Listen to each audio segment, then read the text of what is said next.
In this world, the so-called witches exist. They possessed unimaginable abilities and were thus deemed as the incarnation of evil.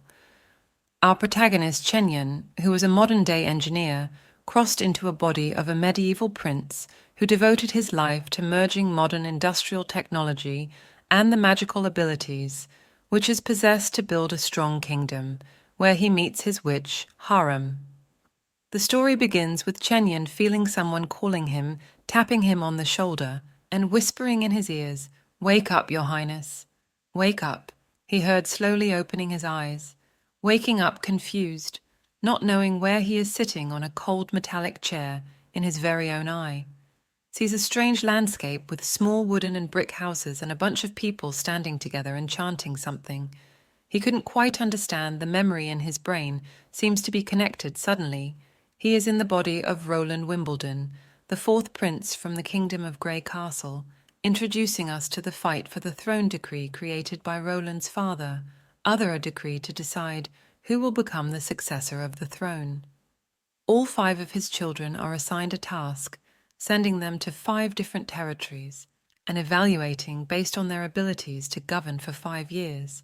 He then will decide who becomes his successor, Chen. From now on, we will refer to him as Roland. Roland soon realized this is not a real-time strategy video game. It was not a fair competition, since the starting conditions of everyone is not equal. The story then briefly introduces us to the 4 other princes and princesses. The first prince possesses extremely high martial strength, but a musclehead. The second prince is ultra-wealthy, but insidious.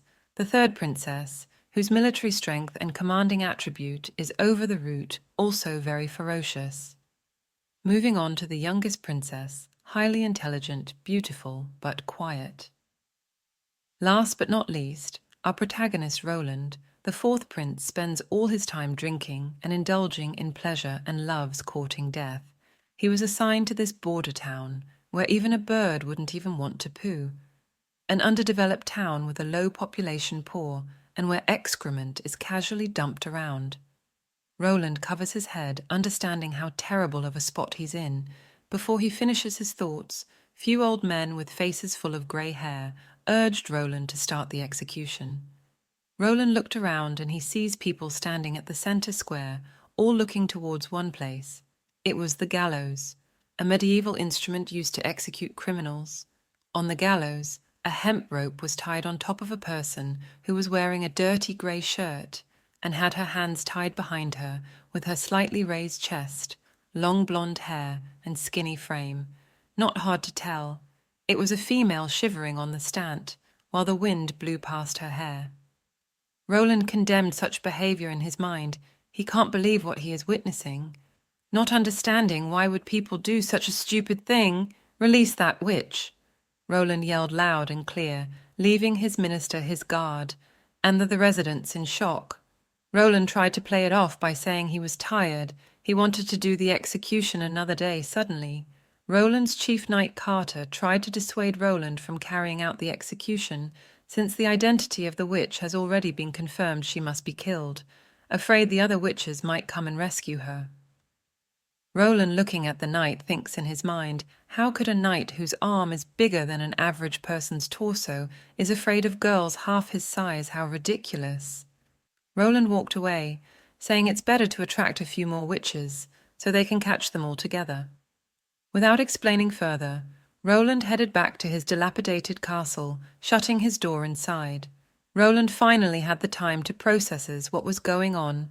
He must have died from overworking and got crossed into this world. Roland soon overcame the fear of transitioning into an unfamiliar world, accepted his identity as Roland, and decided to dig for more information about this world.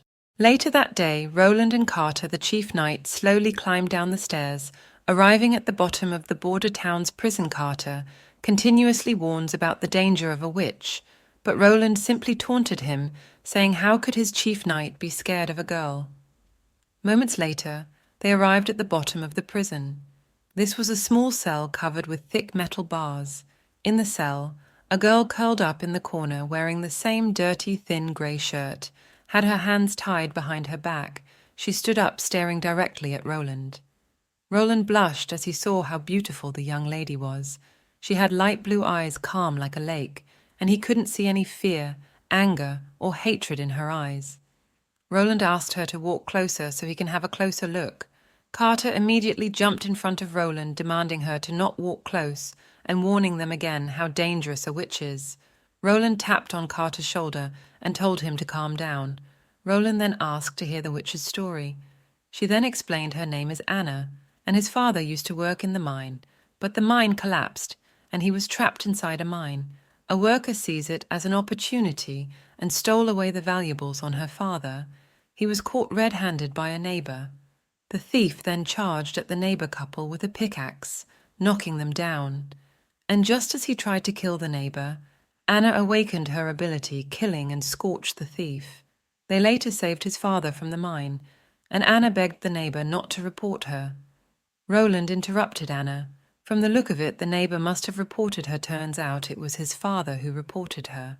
The minister again urged Roland to execute her. After hearing his confession, Roland declined, and was curious about the witch's powers. After hearing what Roland said, Anna started laughing, ridiculing Roland, and questioning him, if you want to see what you guys so-called power of the devil. Roland wasn't moved, and demanded to see the power. Anna was wearing a locket that seals the power of witches, and she was surprised by Roland's bravery standing tall. She stared directly at Roland's eye and told him his curiosity might get him killed. Before Anna can finish her sentence, Roland reached his hand towards the locket and tore it apart. The locket broke, and Anna looked stunned. She was startled, looking at Roland, as Roland threw the broken locket behind him and told Anna to show her power again. Seconds later, warmth filled the cell, as a spark of flame rises underneath Anna's bare feet, bursting into dazzling lights. Roland was amazed. At the same time, he could not comprehend how did this happen. Was this chemistry, some sort of technology, or actual magic instantaneously, and slowly walked towards the cell? The flames are so hot they melted the metallic bar into liquid form. Carter quickly rushed in front of Roland, trying to protect him. Roland shockingly looks at the melted metal bars, amazed by the power of witches, finally understanding why people are so afraid of them. Anna burns the rope tied behind her back and raised her hand, walking closer and closer to Roland. A moment later, the flames disappeared as if nothing ever happened, other than the steam and the smell of burning metals. Roland finally confirmed that magic really exists in this world. He was not in fear. He was not scared. Rather, he is extremely excited, thinking how this power can be utilized on so many things: steam engines, steel smelting, casting irons, and crafting modern tools. Anna looked at him, telling Roland she has fulfilled his curiosity. Now kill her already. Looking at the fragile but strong girl who barely has clothes on, Roland took off his jacket and threw it onto Anna. Holding his hands out and confidently said he had decided to hire Anna. After seeing the power of Anna, Roland immediately thought of the second law of thermodynamics, which states that the state of entropy of the entire universe as an isolated system will always increase over time. But in this world with the power of magic, this problem can easily be solved, and this is even more impressive than the invention of the perpetual motion machine.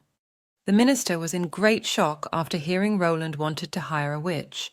Roland didn't want to explain himself. He immediately demanded the minister to have an employment contract drafted, also telling the minister to arrange a place for Anna to live in upon leaving the prison. Roland returned to his residence. The minister did not give up convincing him how dangerous the witches are, and warned that Roland's behavior was too risky. Roland interrupted the minister and told him he does not view witches as demons or monsters. He then said, "We have no money, we have no army, we have nothing. And for him to be able to compete with his fellow brother and sisters, he needs witches to help him, and people should stop their prejudice against witches." The minister was astounded by Roland's speech. Roland then asked the minister to bring Anna to see him. Meanwhile, Anna was being bathed by two maids. After cleaning her, the maid brought out a work outfit for Anna to try on, and it was a bit shy after seeing the weird outfit, but still decided to put it on. Outside the residence, a maid is leading Anna toward Roland. Meanwhile, Roland and Carter are looking at a wooden shack that they built for Anna to practice smelting. Moments later, Anna arrived. Upon seeing Anna in her new outfit, Roland was dazed, seeing her long, silky, lustery, shining hair, milky-like skin. She had beautiful looks, a slim but proportional body. Anna lightly blushed as she looked towards Roland. Roland was indeed sure about his decision. He thought that the normal worker's outfit is too boring, and the magician's robes are too bulky for her, but the maid's outfit is perfect for Anna. She asked why is Roland treating her this well, even signing a contract with her. A memory flashes in her head, how terribly everyone was treating her after knowing she was a witch. Roland once again put his hand out and confidently said he does not believe in those crap. He trusts Anna and believes in her power. Something sparked in his eye. As she lays her hand on top of Roland's hand, holding his hand and promising to assist Roland and learn how to control and use her power. The wooden room, it's filled with steam and breathing heavily. Anna was practicing controlling her ability. After failing numerous times, flames continued to rise from her feet, soon expanding and covering her entire body, and whoosh, all of a sudden, Anna lost control of the fire, and her clothes were burnt again. Suddenly, they heard a loud knock on the door, followed by Carter and the minister sprinting towards the shack and reporting that a patrolling squad have reported traces of demonic beasts. Everyone was shocked and worried, including Anna, but this left Roland confused. From now on, we will refer to the minister by his real name, Barkov. He opened the door and reported to Roland, informing him the month of the demon is coming soon. The month of demon, Roland thought for a moment, slowly remembering this phrase, but still confused. Roland looked towards Anna. Anna seemed frightened too, and from the look of her, Roland realized the seriousness of the situation. Barkov then explained that the month of the demon occurs during winter time. After the first snowfall, as the sun would become faint and dim, then the gates connected to hell within the mountain will open. Unfortunately, the border town cannot defend, thus the residents of the border town must migrate to the nearest stronghold, which is the Chengdu stronghold. Barkov also reassured Roland that his safety will always be a priority. Roland asked Barkov if he had seen the gate of hell before. He frankly replied it's impossible for an ordinary person to see it. The high and long mountain is impossible to climb over, and going near the mountain will also influence a person due to the evil aura, causing naya and potentially making a man go mad and lose consciousness. Unless Barkov paused, Roland asked him to go on. Barkov looked at Anna and then said, unless that person is a witch. Only witches can see the gate of hell because they are already infected. After hearing what Barkov said, Roland wasn't pleased, but continued asking about the demonic beast. But because this was also the first time Barkov had been to the border town, he had not seen any demonic beasts before, and thus can't answer most of Roland's questions. After gathering the basic info, Roland started to organize his thoughts. If the residents here need to migrate every year, then it's impossible for the town to grow. Since Chengdu Stronghold can defend against the demonic beast, that means the beasts can be defeated, and they are not invincible. So why can't we defeat them here in the border town? Barkov started sweating nervously and frankly told Roland, unlike Chengdu Stronghold, we don't have the big tall walls or the elite troops guided by Duke Ryan. Roland frowned his brows and sneered, finally understanding that the border town was built at this exact location for one sole purpose, only which is to be used as an alarm warning for the stronghold. If Roland wanted to develop the border town properly, he must have his roots here. He can't ignore all obstacles, but he needs the people to stay here. He then orders Barkov to bring all the local guards, hunters, and farmers to him. Roland added a few conditions. First, they must have been living here for more than 5 years. Second, prefer those who have experienced the month of demon or have fought against the demonic beasts before. After issuing the order, Roland and Anna went to the backyard garden to enjoy some dessert. This was the first time Anna had ever had such an exquisite cake. While Anna was slowly and carefully chewing on the cake, Roland asked Anna to tell him more about the month of the demon.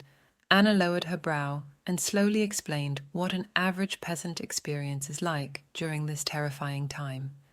People like Anna and her father would have to start to migrate towards the stronghold, transporting their yearly harvest to exchange for food and gold. The stronghold will set up a temporary refugee camp for them to stay in. The length of the demon month may vary, some lasting as long as 4 months, but the officials in the stronghold told them their harvest is only enough for 3 months of supplies. Because of the lack of food and supplies, a lot of bullying occurred where weaker people's food would be forcefully taken away, and these people couldn't make it, thus dying. Anna started to tear up, seeing that Roland reckoned that it must have been very difficult for her since her father, before Roland could finish his sentence. Anna told him his father was still protective of her during that time, a moment of silence between the two. Moments later, Anna lightly said it was 25 gold, referring to the gold offered as a reward, reporting a witch. She then followed up by saying her father just wanted to continue living. Upon hearing what Anna said, Roland was furious as he slammed the table and promised Anna what she said it would never happen here in the border town ever again. He slowly walked towards his office and demanded to see Barkov. Alongside Barkov, there were 3 men. 2 of them were guards, and 1 local hunter. The 2 guards were the patrol captain in charge of the fire beacon every year, alarming nearby stronghold about the attack of the demonic beasts.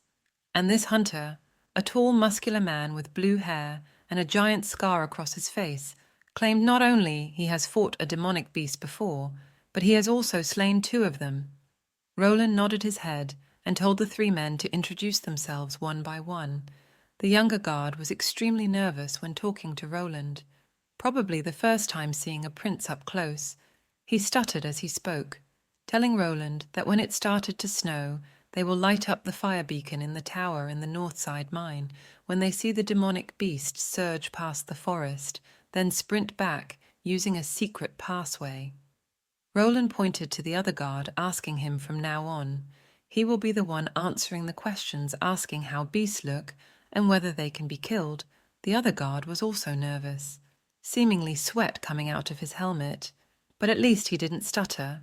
He then replied by telling Roland that the demonic beasts are just normal animals that were infected by the evil aura, making them unusually mad and aggressive, but they can still be killed. The cavalry team from the Chengdu stronghold would always be sent out to clear out some of the remnants. Suddenly, the hunter stumped his feet, kneeling on one of his knees and shouting, "They are nothing formidable." He grinned as he proudly and said he had killed 2 demonic beasts before even Roland was astonished by the aura given out by the hunter, well over 7 feet tall. Barkov on Roland's side introduced the hunter. His name is Axe, and the reason why he is this tall is there's a rumor saying that he possesses the bloodline of the Medjin giants. Axe then talked about the 2 demonic beasts he killed. One was a wild boar species, and the other was a wolf species, which can be defined by its origin before being infected by the evil aura. The infected species will gain traits that empower them, which makes them quite difficult to deal with. But they are not the real problem. The real problem is the mixed species, he says, as Axe lifted his shirt and showed a massive wound ranging from his shoulders down to his lower torso, covering a quarter of his body. These mixed species are not only ferocious, but they also hold some level of intelligence. Axe encountered one before and was extremely lucky to survive by jumping into the nearby river before he fainted. After getting all the information he needed, Roland stood up and told everyone that he had decided to stay at the border town Carter, and Barkov are shocked, and Carter once again activated his chatterbox, spitting words at the speed of light, informing Roll in this decision is too dangerous. He cannot let Roland put himself in such great danger. Roland stopped him, asking what if Roland build him a wall. Carter got a little angry and told Roland to not fool around. Building a wall in less than 4 months is an impossible task. Roland understands it's difficult to let Carter believe what he said. He simply told Carter, Don't conclude so quickly. If he doesn't see a reliable wall, by the end of 3 months he will retreat to the stronghold. After hearing Roland's response, Carter finally rests assured, kneeling on the ground, and oath his life to protect Roland. Here we are at the Beishaway port in the Grey Castle, introducing a woman as a cool ocean breeze blew past her hair as the sea beats against the shore, a woman wearing an eye patch, dressing like a pirate from One Piece, asking his men about the situation of her fleet. The subordinate replied, telling her the fleet should return in 3 days. This assertive woman is Garcia Wimbledon, the third child of the king from the Grey Castle. She has been training and setting up her fleet years before the king announced the provision. Her temperament and beauty do not affect her intelligence in training her army long before the provision showed how wise her foresight was. She was able to quickly build her army with elite soldiers, experienced sailors, and plenty of wealth from the long years of sea exploration, making her one step before her fellow brothers and sister. Garcia had an evil plan, ruled out sending spies to her siblings and finding an opportunity to assassinate them. It was no surprise that the 3 siblings were able to find out the spy and kill them, but she was surprised how her useless 4th brother was able to live after swallowing a poison pill. She got a letter from the spy indicating that she saw Roland swallow the poison pill in front of her very own eyes. Here in someone's memory, we see Anna sitting on a field surrounded by goats and pastor-dressed men walking towards Anna, asking what book Anna is currently reading. This man is Anna's teacher. His name is Carl van Bate. Then the memory shattered into pieces like a mirror, followed by Carl and a crowd witnessing the hanging of Anna. This caused massive anxiety and stress, and Carl is tortured by these scenes every day, slowly deteriorating his mind. Carl wakes up in his office, sweat soaked his clothes. We found out that the reason why he is in this small border town is that the officials at Grey Castle substituted out the stone materials out of greed, causing a new theatre building to collapse, causing more than 3 dozen deaths. They made the association where Carl worked in taking the blame, Carl's eyes turning red, holding his fist tight, flame of hatred burning through his body, wondering why is a pure soul like Anna is hanged. In the story, Roland told Barkov to swap out Anna with a death penalty criminal to trick the residents that it was Anna, hung, roll, and hanged. Since they had the criminal mouth stuffed and face covered, no one knew Anna is still alive, including Carl, who thinks that Anna is dead.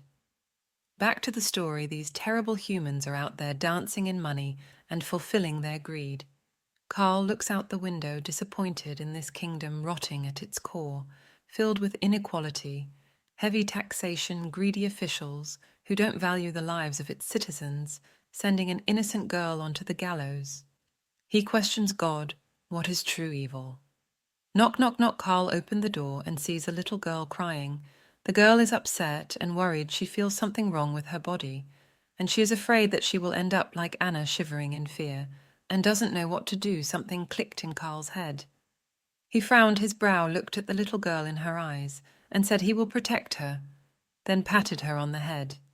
Carl walks on the street, regretting not standing up when his association was blamed, regretting not standing up when Anna is hanged. He cannot have the same thing happened in Manhwa, the name of the little girl we saw earlier. Carl broke his line of thought when he heard someone yelling behind him. He turns around and sees a bunch of people gathering in front of the billboard. Many of them were laughing, sounded like they have just heard the best joke in their life. It was a work notice sent out by Roland. It was a piece of recruitment information, looking for people to build a wall, looking for positions like stone grinders, craftsmen handymen, and stonemasons, offering them wages from 12 bronze a day to an astonishing 1 gold per month. Carl was shocked when he sees the last line of the recruitment. It wrote people who showed excellence would be awarded the position of the official. Carl thought of a rumor passed around in the border town, which is that Roland has a special personality and extremely dislikes the Holy Church. Then he recalls what he saw during the execution. Roland showed unwillingness to hang Anna. Maybe Roland has a different outlook on witches. This is Carl's last and only hope. On the other side, Carter and Roland are walking and examining the walls. Carter asked Roland how high he wants to build the wall, and Roland said he wants the wall to be at least 5 meters tall and 2 meters wide, big enough for 4 people to walk in together. Carter briefly thought about the blueprint of the wall, calculating how long he needs. Carter said, even with the men Roland gave him, he can only finish the project during the next year's month of the demon. The main problem is to ensure the stability of the wall. The stones must be picked and grounded properly. Roland didn't explain much but said cement will surprise Carter. Carter wondered what a cement means. Later, Carter and Roland arrive at the structure Roland recently built, which is the cement burning room. Roland thinks in his head, knowing the raw material to produce cement is common, and he can find everything in the border town, but the temperature is a crucial step. Roland doesn't remember the exact temperature and no tools or machines to control the temperature. But before Roland finishes his line of thought, the door opens, and heat and steam poured out of the door. Roland tells Carter to stay put. Roland walked towards the door, and Anna stood behind the door, full of specks of dust on her face, and fully naked Roland handed her his robe and asked Anna, "How is everything?" Anna didn't let Roland down and showed Roland the product. It's a pile of grey dust, which looks like cement powder, but it still needs to be tested. Anna is unfamiliar with this material, asking what use it has. Roland listed many uses for cement, like building houses, building bridges, and how a cement house can protect people from the cold and rain or snow, and is much more durable compared to houses that average people live in. Complimented Anna for creating such amazing material. Moments later, Roland showed his product to Carter and Anna. Carter was amazed by the product and tried to lift the cement, also trying to pry open the crack. After testing the strength of the cement, Roland told Anna and Carter his ambition. He wants to tell the rest of the kingdom that witches are truly the best waifu. Roland then moved on to his actual project after days of hard work. Annette produced many bags of cement dust alongside the people Roland have recruited, and the project finally on the right track. Roland himself even went out lowering his status to show the residents how to dig trenches, which raised the morale among the workers, and everyone is working very hard. Although workers are motivated, the project is progressing very slowly, and the trenches look worse than a sewer. Even though Roland used to be an engineer, but he was not a civil engineer and he has no idea what to do now. This gives Roland a headache, scratching his head. Meanwhile, Barkov came to report that a stonemason was recruited who used to work at the Grey Castle Stonemason Association. Roland recalls it was a famous association, but got disbanded. Needless to say, he told Barkov to bring the stonemason to see him. It was later in the afternoon. Roland has returned to his office, sitting on his side. As Anna, she is smiling while reading a book. He admired that frame. It looked like a work of art in Roland's eye. Roland was dazed, but soon got interrupted by the voice of Carter telling Roland that the stonemason is there. While the stonemason was showing his respect, Roland cut him off and got straight to the point. Seconds later, the stonemason looked up and saw Anna. He was shocked and can't believe his eyes and started calling Anna by her name. This made Carter and Roland stoned and extremely nervous. Anna closed the book and looked up after hearing someone calling her Roland, screamed, telling Carter to block the door and don't let Carl run away. Carter dashed towards the door, putting both his hands out ready to tackle Carl. Carl suddenly kneeled, still unexpected to see Anna alive. Carl then started repetitively apologizing to Anna, but was very thankful to see Anna is alive. From the look of Carl, Roland is at ease, knowing this person is unlikely to harm Anna. Anna stood up looking worried, explaining and introducing Carl as her teacher. A few minutes later, Carl calmed down Roland, then asked who Carl is. Carl wiped his tear and followed by introducing himself and how he became Anna's teacher. He also looked into Roland's eye, telling him, although he doesn't know why Roland saved a witch, but even if it's because Roland wants Anna to serve him on his bed as a concubine, it's still better than killing her. Meanwhile, Carl is also thinking to himself, although he doesn't know what Roland truly wants, but at least the rumor is right.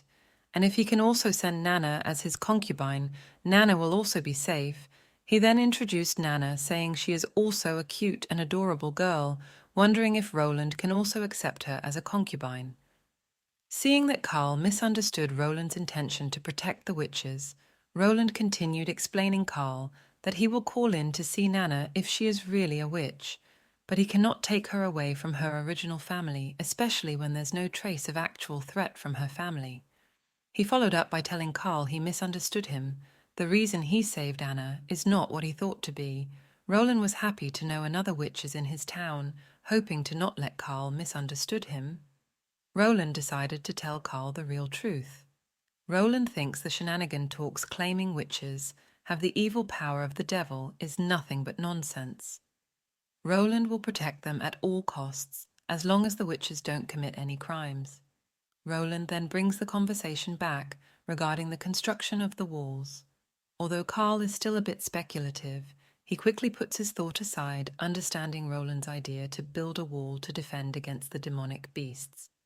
Carl then gave some professional advice about the project, so the project begins, and Carl is assigned as the leader of the project. The next morning, in the back garden, Roland sat there with a glass of alcohol in his hand. Carter and a young girl slowly approaches. This is Nana.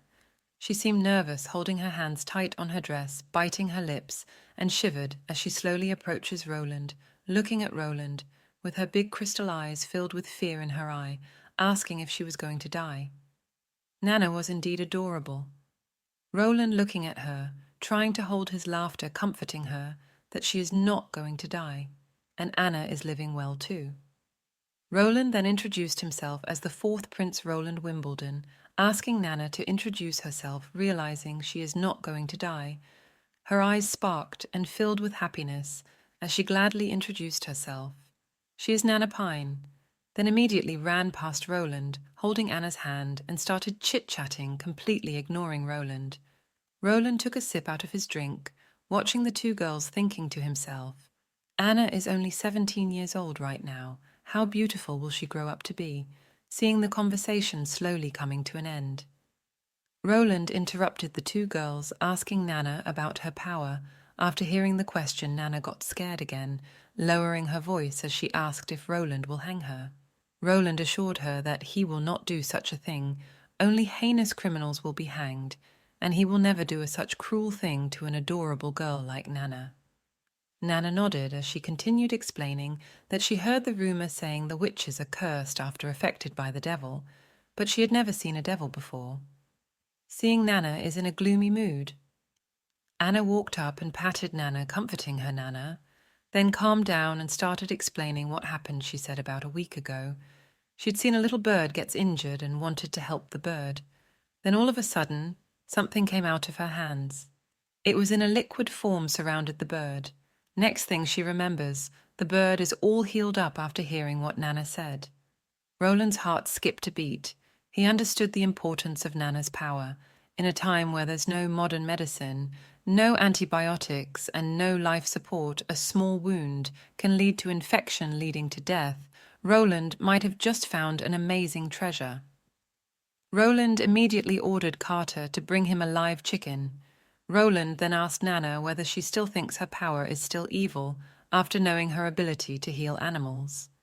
Nana looked up and told Roland her teacher, who said witches can do things ordinary people can't do, but it's a trap set by the devil, then followed up saying, while holding 3 fingers up, she swears that she had never seen a devil.